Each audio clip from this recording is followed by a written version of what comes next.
ফলাফলের একটা মূল অংশ পেয়ে যাব। কিন্তু লড়াই হবে এবার হাড্ডাহাড্ডি। আপনি জানেন যে এবারে ডাকসু নির্বাচন অত্যন্ত জমজমাট হচ্ছে। কিছুক্ষণ আগে ছাত্রদলের বিপি প্রার্থী আবিদুল ইসলাম খান তিনি গণমাধ্যমের সঙ্গে কথা বলেছেন।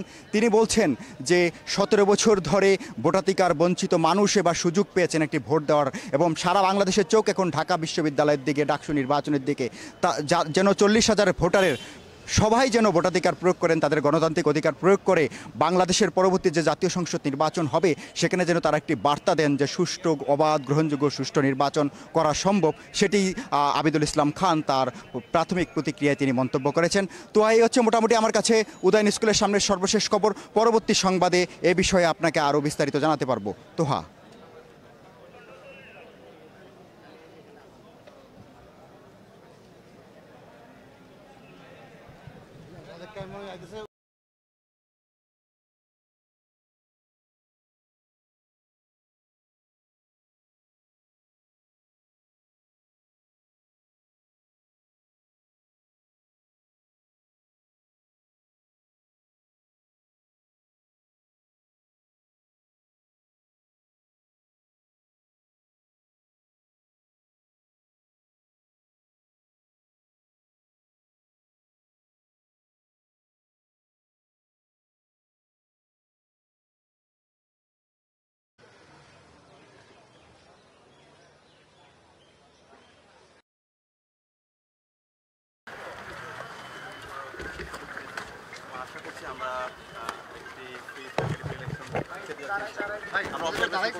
তো এই মুহূর্তে আমি দাঁড়িয়ে আছি সিনেট ভবনে।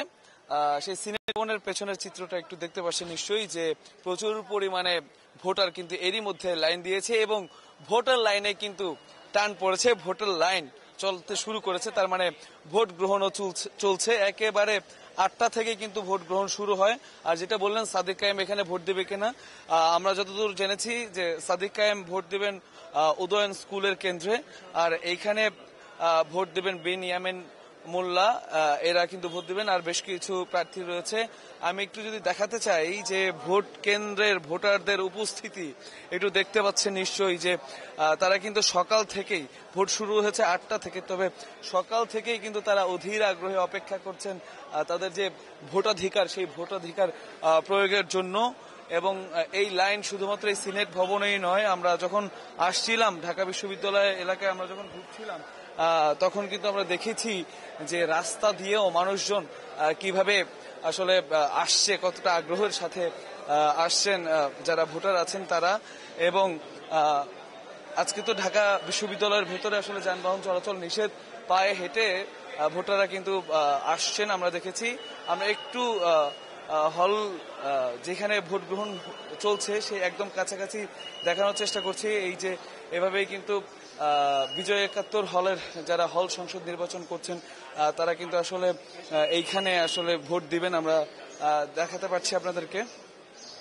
এবং যারা ভোটার আছেন তাদেরকে এইভাবেই কিন্তু আসলে চেক করে তারপরে কিন্তু আসলে তাদেরকে ভেতরে ঢোকানো হচ্ছে, কোনোভাবে কোনো অভিযোগ যাতে না আসে যে ভোটার না বা ভোটার কার্ড নেই তারা ভোট দিয়েছেন। এই জন্য কিন্তু আসলে যারা ভলান্টিয়ার আছেন বা নির্বাচন কমিশন যারা আছেন তারা কিন্তু বেশ সোচ্চার আমরা দেখেছি। এবং ফোনও কিন্তু হলে নিয়ে যেতে দেওয়া হচ্ছে না, ফোন এবং ওয়ালেট সবকিছুই কিন্তু আসলে রেখে দিয়ে দেওয়া হচ্ছে। এবং যখন ভোট দিয়ে বেরোচ্ছেন তখন কিন্তু আসলে সেগুলো আবার ফেরত দেওয়া হচ্ছে। এবং আমরা যেটা দেখেছি যে শিক্ষার্থীদের মধ্যে কিন্তু সেটা নিয়ে কোনো বিরক্তি নেই, তাদের মধ্যে কিন্তু আসলে উৎসাহ বিরাজ করছে, কারণ সেই 2019-এর পর এখন আবার তারা ভোটাধিকার প্রয়োগ করতে পারছে।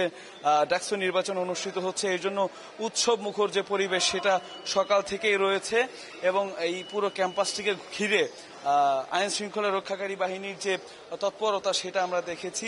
এবং শুধুমাত্র সিনেট ভবনের অবস্থা এইটা, সিনেট ভবনে শুধুমাত্র এখান দিয়েই ভোটাররা কিন্তু প্রবেশ করছে না, আরো একটি গেট আছে নিচে দিয়ে, সেখানেও কিন্তু প্রচুর পরিমাণে ভোটারের উপস্থিতি আমরা দেখেছি। এবং প্রত্যেকেই খুবই আগ্রহী ভোট দেওয়ার জন্য এবং তাদের নিজেদের যে পছন্দের প্রার্থী আছেন সেই প্রার্থীদেরকে বেছে নেওয়ার জন্য। এখনো পর্যন্ত এই কেন্দ্রে ওরকম হেভিওয়েট কোনো প্রার্থী আমরা দেখতে পারিনি, ভোট দিতে এসেছেন এরকম দেখতে পারিনি। তবে আমরা জানতে পেরেছি যে বিনিয়ামিন মোল্লা তিনি কিন্তু এই সিনেট ভবনের যে কেন্দ্র সেই কেন্দ্রে ভোট দেবেন। এখানে আরো একটি ভোট কেন্দ্র রয়েছে, হাজী মোহাম্মদ মুহসিন হলের যারা আছেন, হল সংসদ নির্বাচনে যারা ভোট দিবেন তারা কিন্তু এখানে ভোট দিচ্ছেন আমরা দেখেছি। এবং প্রত্যেক জায়গায় কিন্তু বেশ কয়েক দফা চেক করার পরে বা তল্লাশি চালানোর পরে তারপরে কিন্তু আসলে আইডেন্টিটি নিশ্চিত হওয়ার পরে কিন্তু আসলে ভোট কেন্দ্রে ঢুকতে দিচ্ছে, তার আগে কিন্তু নয়। এই যে সচেতনতা, এই যে তাদেরকে একটা অবাধ এবং সুষ্ঠু নির্বাচন আয়োজন করার যে একটা প্রচেষ্টা, সেই প্রচেষ্টা আসলে শিক্ষার্থী